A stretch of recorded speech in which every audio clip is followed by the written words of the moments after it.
ಎಲ್.ಕೆ. ಅಡ್ವಾಣಿಯವರ ನಂತರ ಮತ್ತಿಬ್ಬರು ಮಾಜಿ ಪ್ರಧಾನಿಗಳಿಗೆ ಭಾರತ ರತ್ನ ಪ್ರಶಸ್ತಿಯನ್ನು ಘೋಷಣೆ ಮಾಡಿದೆ ಕೇಂದ್ರ ಸರ್ಕಾರ. ಮತ್ತೆ 3 ಭಾರತ ರತ್ನ ಪ್ರಶಸ್ತಿಯನ್ನು ಘೋಷಣೆ ಮಾಡಿದೆ ಕೇಂದ್ರ ಸರ್ಕಾರ. ಇಬ್ಬರು ಮಾಜಿ ಪ್ರಧಾನಿಗಳು ಹಸಿರು ಕ್ರಾಂತಿಯ ಹರಿಕಾರನಿಗೆ ಭಾರತ ರತ್ನ ಸಂದಿದೆ. ಮಾಜಿ ಪ್ರಧಾನಿಗಳಾದ ಪಿ.ವಿ. ನರಸಿಂಹರಾವ್, ಚೌಧರಿ ಚರಣ್ ಸಿಂಗ್ಗೂ ಕೂಡ ಭಾರತ ರತ್ನ. ಆಧುನಿಕ ಭಾರತದ ಹರಿಕಾರರಾಗಿದ್ದರು ಪಿ.ವಿ. ನರಸಿಂಹರಾವ್ ಅವರು. ಹಸಿರು ಕ್ರಾಂತಿಯ ಪಿತಾಮಹ ಎಂ.ಎಸ್. ಸ್ವಾಮಿನಾಥನ್ಗೂ ಕೂಡ ಭಾರತ ರತ್ನ ಸಂದಿದೆ. ಈ ಹಿಂದೆ ಎಲ್.ಕೆ. ಅಡ್ವಾಣಿ, ಕರ್ಪೂರಿ ಠಾಕರ್ಗೂ ಕೂಡ ಭಾರತ ರತ್ನವನ್ನು ಘೋಷಣೆ ಮಾಡಿತ್ತು ಕೇಂದ್ರ ಸರ್ಕಾರ. ಮತ್ತೆ 3 ದಿಗ್ಗಜರಿಗೆ ಭಾರತ ರತ್ನ ಪ್ರಶಸ್ತಿಯನ್ನು ಘೋಷಣೆ ಮಾಡಿದೆ. 9ನೇ ಪ್ರಧಾನಿಯಾಗಿ ಪಿ.ವಿ. ನರಸಿಂಹರಾವ್ ಅವರು ಕೆಲಸವನ್ನು ನಿರ್ವಹಿಸಿದರು. 1991ರಿಂದ 1996ರವರೆಗೂ ಕೂಡ ದೇಶದ ಪ್ರಧಾನಿಯಾಗಿ ಕೆಲಸವನ್ನು ನಿರ್ವಹಿಸಿದರು. ನವ ಭಾರತದ ಆರ್ಥಿಕ ಹರಿಕಾರ ಅಂತೇಳಿ ಇವರನ್ನು ಕರೀತಾ ಇದ್ರು. ತೆಲಂಗಾಣದಲ್ಲಿ ಇವರ ಜನನವಾಗಿತ್ತು. ಮತ್ತೊಬ್ಬರು ಚರಣ್ ಸಿಂಗ್ ಅವರು ರೈತರ ಹಿತಕ್ಕಾಗಿ ಶ್ರಮಿಸಿದಂತಹ ಪ್ರಧಾನಿ ಅಂಥೇಳಿ ಇವರನ್ನು ಕರೀತಾರೆ. ಇವರ ಜನ್ಮದಿನವನ್ನು ರೈತರ ದಿನ ಅಂಥೇಳಿ ಆಚರಣೆ ಮಾಡಲಾಗುತ್ತೆ. 5ನೇ ಪ್ರಧಾನಿಯಾಗಿ ದೇಶವನ್ನು ಆಳಿದವರು ಚರಣ್ ಸಿಂಗ್ ಅವರು. 1979ರಲ್ಲಿ 6 ತಿಂಗಳುಗಳ ಕಾಲ ಇವರು ಪ್ರಧಾನಿಯಾಗಿ ಸೇವೆಯನ್ನು ಸಲ್ಲಿಸಿದ್ರು ದೇಶಕ್ಕೆ. ಇನ್ನು ಸ್ವಾಮಿನಾಥನ್ ಅವರು ಭಾರತದ ಹಸಿರು ಕ್ರಾಂತಿಯ ಹರಿಕಾರ ಅಂತ ಕರೀತಾರೆ. ಭಾರತದಲ್ಲಿ ಕೃಷಿ ಕ್ರಾಂತಿಯನ್ನು ಮಾಡಿದವರಲ್ಲಿ ಸ್ವಾಮಿನಾಥನ್ ಅವರು ಮೊದಲಿಗರು. ಕೃಷಿ ವಿಜ್ಞಾನಿಯೂ ಕೂಡ ಹೌದು. ಇವರಿಗೂ ಕೂಡ ದೇಶದಿಂದ ಕೊಡುವಂತಹ ಅತ್ಯುನ್ನತ ಗೌರವ ಭಾರತ ರತ್ನ ಪ್ರಶಸ್ತಿ ಸಂದಿರುವಂತಹದ್ದು. ಈ ಹಿಂದೆ ಕರ್ಪೂರಿ ಠಾಕರ್ ಅವರಿಗೆ ಭಾರತ ರತ್ನ ಪ್ರಶಸ್ತಿಯನ್ನು ಕೇಂದ್ರ ಸರ್ಕಾರ ಘೋಷಣೆ ಮಾಡಿತ್ತು. ಬಿಹಾರದಲ್ಲಿ 2 ಬಾರಿ CM ಆಗಿ ಅವರು ಕೆಲಸವನ್ನು ನಿರ್ವಹಿಸಿದರು. ಕ್ಷೌರಿಕ ಸಮುದಾಯವನ್ನು ಅವರು ಪ್ರತಿನಿಧಿಸ್ತಾ ಇದ್ರು. ಅದಾದ ಮೇಲೆ ಎಲ್.ಕೆ. ಅಡ್ವಾಣಿ ಅವ್ರಿಗೂ ಕೂಡ ಭಾರತ ರತ್ನ ಪ್ರಶಸ್ತಿಯನ್ನು ಘೋಷಣೆ ಮಾಡಲಾಗಿತ್ತು.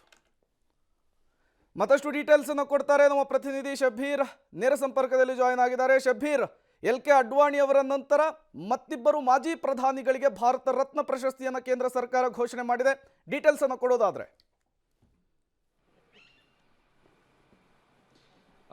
ಪ್ರೇಮ್, ಇವತ್ತು 3 ಜನ ಮಹನೀಯರಿಗೆ ಭಾರತ ಸರ್ಕಾರ ಮುಖ್ಯವಾಗಿ ಭಾರತ ರತ್ನ ಪ್ರಶಸ್ತಿಯನ್ನು ಘೋಷಣೆ ಮಾಡಿರುವಂಥದ್ದು. ಭಾರತದ ಅತ್ಯುನ್ನತ ಪ್ರಶಸ್ತಿ ಇದಾಗಿರುವಂಥದ್ದು. ಈ ಹಿಂದೆ ಇಬ್ಬರಿಗೂ ಕೂಡ ಘೋಷಣೆಯನ್ನು ಮಾಡಲಾಗಿತ್ತು.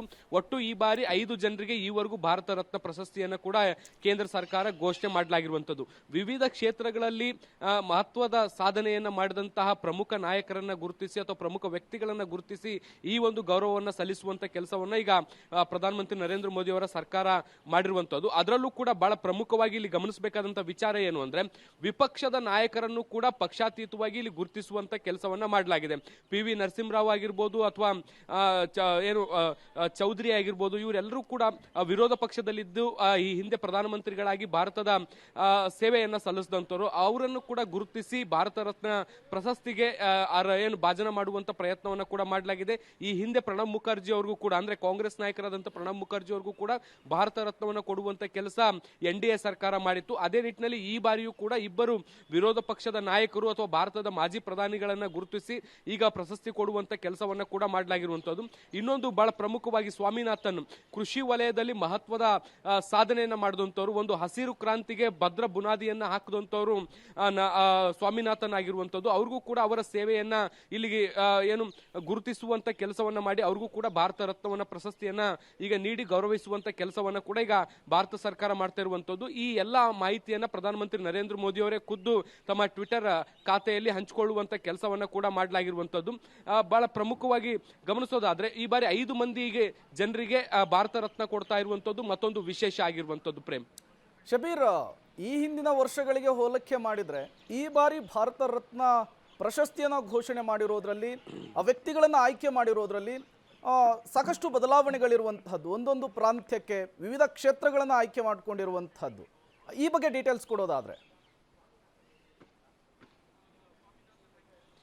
ಖಂಡಿತವಾಗ್ಲು ಮಾಜಿ ಪ್ರಧಾನಿಗಳಾದಂಥ ಪಿ.ವಿ. ನರಸಿಂಹರಾವ್ ಆಗಿರ್ಬೋದು, ಅವರು ಹೊಸ ಶಿಕ್ಷಣ ನೀತಿ ಆಗಿರ್ಬೋದು ಅಥವಾ ಭಾರತದ ಆರ್ಥಿಕತೆಯನ್ನ ಸ್ವಾವಲಂಬನೆಯತ್ತ ತೆಗೆದುಕೊಂಡು ಹೋಗುವ ಅವರ ದೃಷ್ಟಿಕೋನಗಳಿರ್ಬೋದು, ಈ ಎಲ್ಲ ಬೇರೆ ಬೇರೆ ವಲಯಗಳಲ್ಲಿ ಅವರು ಸಾಕಷ್ಟು ಕೆಲಸವನ್ನ ಮಾಡಿದ್ರು.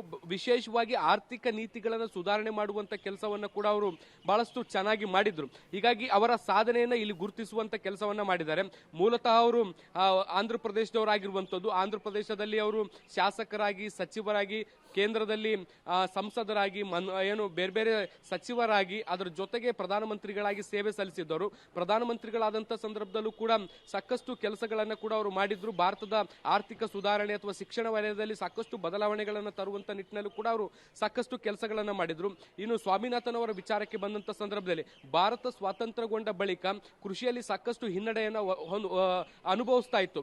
ಭಾರತದಲ್ಲಿ ಒಂದು ಹಸಿರು ಕ್ರಾಂತಿಯನ್ನ ತರಬೇಕು ಅನ್ನುವಂತ ನಿಟ್ಟಿನಲ್ಲಿ ಅವರು ಸಾಕಷ್ಟು ವೈಜ್ಞಾನಿಕ ಸುಧಾರಣೆಗಳನ್ನ ಭಾರತದ ಕೃಷಿ ಪದ್ಧತಿಯಲ್ಲಿ ತೆಗೆದುಕೊಂಡು ಬರುವಂತ ಕೆಲಸವನ್ನ ಕೂಡ ಮಾಡಿದ್ರು. ಇವರು ಆ ಹಸಿರು ಕ್ರಾಂತಿಯ ಬಳಿಕ ಕೃಷಿಯಲ್ಲಿ ಬಹಳಷ್ಟು ಸುಧಾರಣೆಗಳು ಕಂಡಿರುವಂತದ್ದನ್ನ ಕೂಡ ನಾವು ಗಮನಿಸಿದ್ವಿ. ಸೊ ಈ ಎಲ್ಲಾ ಅಂಶಗಳನ್ನ ಇಟ್ಕೊಂಡು ಅವರನ್ನ ಕೂಡ ಗೌರವಿಸುವಂತ ಕೆಲಸವನ್ನ ಮಾಡಲಾಗಿರುವಂತದ್ದು. ಇನ್ನು ಮತ್ತೊಬ್ಬರು ಪ್ರಧಾನಿ ಚೌಧರಿ ಅವರು ಕೂಡ ಭಾರತದ ವಿವಿಧ ವಲಯಗಳಲ್ಲಿ ಅವರು ಗುರುತಿಸಿಕೊಂಡು ಅವರ ಸಾಧನೆಗಳನ್ನ ಕೂಡ ಮಾಡ್ತಾ ಬಂದಂತವರು. ಮಾಜಿ ಪ್ರಧಾನಿಗಳಾಗಿ ಅವರು ಕೂಡ ಸಾಕಷ್ಟು ಕೆಲಸಗಳನ್ನ ಕೂಡ ಮಾಡಿದ್ರು.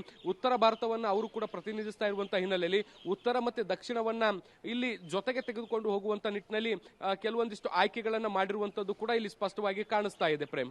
ಓಕೆ ಶಬೀರ್, ಹಾಗೆ ಸಂಪರ್ಕದಲ್ಲಿರಿ.